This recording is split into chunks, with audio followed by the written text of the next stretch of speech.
திருப்பதியில் புவியியல் அமைப்பு மற்றும் ஜோதிடவியல் தத்துவங்களின்படி குறிப்பிட்ட இந்த 3 ராசிக்காரர்கள் மட்டும் திருப்பதிக்கு அடிக்கடி செல்லக்கூடாது அப்படின்னும் சொல்லப்படுதுங்க.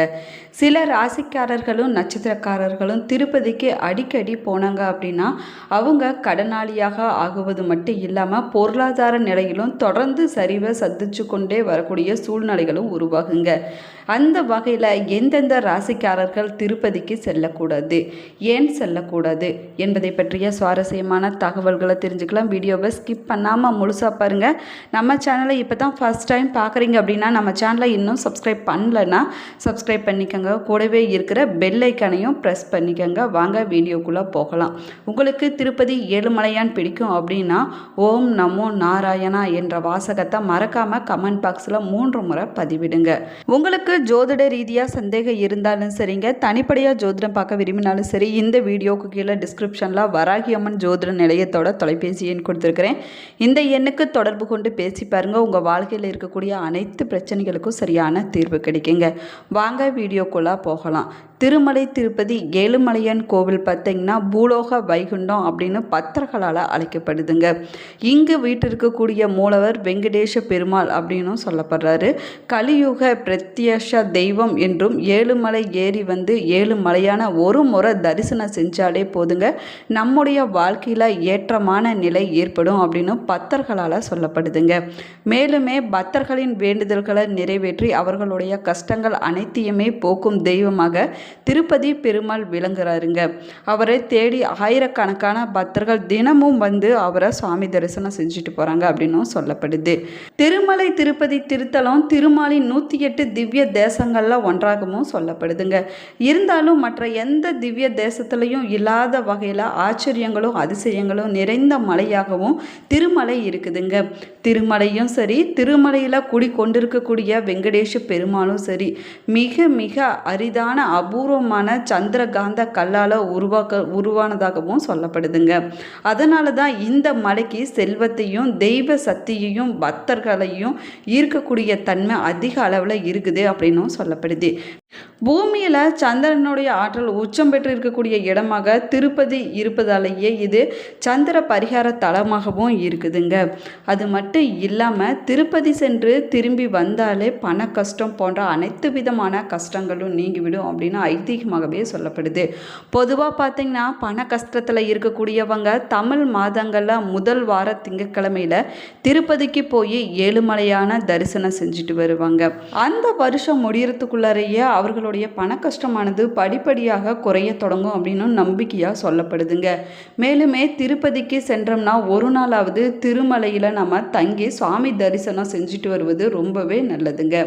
பூமியிலேயே சந்திரனுடைய ஆதிக்கம் நிறைந்திருக்கக்கூடிய திருப்பதி என்பதால் மனோகாரனான சந்திரன் ஆசியை பெற வேணும், சந்திரனுடைய அதிர்வலைகளை பெற வேணும் என்பதற்காகத்தான் திருப்பதியில் நம்ம தங்க வேணும் அப்படின்னும் சொல்லப்படுது. அதே போல் சில குறிப்பிட்ட ராசிக்காரர்கள் திருப்பதிக்கு அடிக்கடி போயிட்டு வந்தாங்கன்னா கடனாளியாக ஆகிவிடக்கூடிய சூழ்நிலைகளும் ஏற்படுங்க. பொருளாதார நிலை முன்பு இருந்ததை விட குறைந்து விடும் அப்படின்னு சாஸ்திரத்தில் சொல்லப்பட்டிருக்குது. குறிப்பிட்ட அந்த 3 ராசிக்காரர்கள் வருஷத்துக்கு ஒரு முறை மட்டும் திருப்பதி சென்று வரலாம் அப்படின்னு சொல்லப்படுது.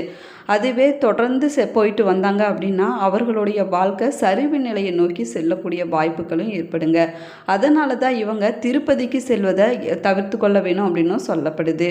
திருப்பதிக்கு அடிக்கடி செல்லக்கூடாத அந்த 3 ராசிக்காரர்கள் யாருன்னு பார்த்தீங்கன்னா சிம்ம ராசி, தனுசு ராசி, கும்ப ராசி போன்ற 3 ராசிக்காரர்கள் திருப்பதிக்கு அடிக்கடி போயிட்டு வரக்கூடாதுங்க.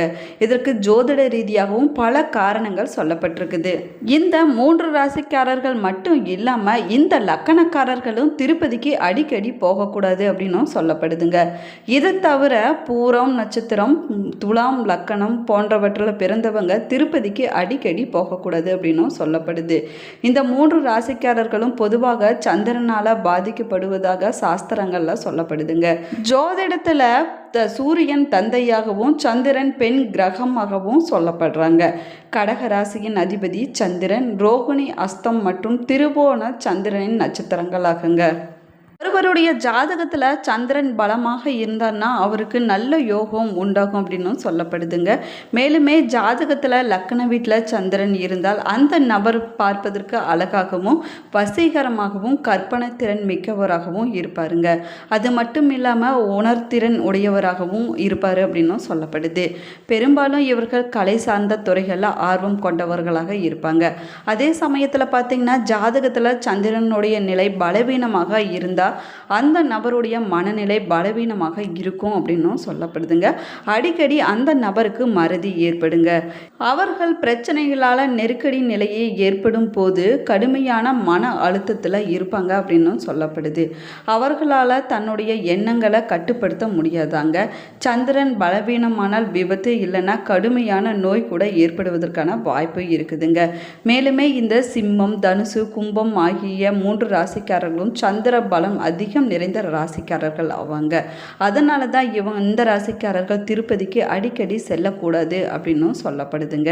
மேலுமே திருப்பதிக்கு இந்த ராசிக்காரர்கள் போவதால் சந்திரன் நிலை பாதிக்கப்படும். அதனால தான் இந்த ராசிக்காரர்கள் திருப்பதிக்கு அடிக்கடி போகக்கூடாது அப்படின்னும் சொல்லப்படுது. திருப்பதிக்கு செல்லக்கூடிய பக்தர்கள் நேராக திருமலைக்கு சென்று பாலாஜியை தரிசனம் செய்துவிட்டு சீக்கிரமாகவே வீடு திரும்பும் பழக்கம் இருக்குதுங்க. ஆனால் அது முறையான வழிபாடு கிடையாதுங்க. நம்ம இந்த முறையில் தான் திருப்பதி பாலாஜியை வழிபாடு செய்ய வேணுங்க. திருப்பதிக்கு போகக்கூடியவங்க கீழ் திருப்பதியில் இருக்கக்கூடிய அலர்மேல் மங்கை கோவில் என்னும் பத்மாவதி தாயார் ஆலயத்திற்கு சென்று வழிபட்டு பிறகு திருப்பதி மலையேறி அங்கே இருக்கக்கூடிய தீர்த்த வாரியில் குளித்துவிட்டு அதன் பக்கத்தில் இருக்கக்கூடிய ஆதி வராக மூர்த்தியை நம்ம தரிசனம் செய்ய வேணுங்க. அதற்கு பிறகு பாலாஜியை தரிசனம் செய்ய போக வேணுங்க. கோவில் ராஜகோபுரம் வழியாக உள்ளே நுழையும் போது அங்கு செல்லும் தண்ணீரில் நம்முடைய காலை கழுவி விட்டு போக வேணுங்க. உள்ளே சென்று ஏழுமலையான தரிசனம் செய்துவிட்டு வெளியே வந்தால் தீர்த்தம், துளசி பிரசாதம் பெற்றுக்கொண்டு சாமிக்கு பின்புறம் கோபுரத்தின் மீது திருமலை வாசன் நமக்கு அங்கும் காட்சி தராருங்க. பக்தர்கள் எளிதாக பார்க்கும் வகையில் அங்கு வெள்ளியால் திருவாட்சி வைக்கப்பட்டிருக்குது அப்படின்னும் சொல்லப்படுது. மேலுமே பார்த்திங்கன்னா ராஜகோபுரம் வழியாக நீங்கள் உள்ளே போகும்போது அதன் வலது பக்கத்தில் மேலே தொங்க விட்டு இருக்கக்கூடிய ஆனந்தாழ்வார் கடற்பாறையை நம்ம தரிசனம் செய்து விட்டு தாங்க போக வேணும். திருமலை மீது இருக்கக்கூடிய தீர்த்தவாரிய ஆனந்தாழ்வார் தான் தோன்றினார். அதை தோண்ட பயன்படுத்தப்பட்டதான் அந்த கடப்பாறையாகுங்க. அதனால தான் பாலாஜிக்கு அடிப்பட்ட தாடை பகுதியில் குருதியை நிறுத்துவதற்காகத்தான் இன்றளவும் பச்சை கற்பூரம் வைக்கப்பட்டு வருதுங்க.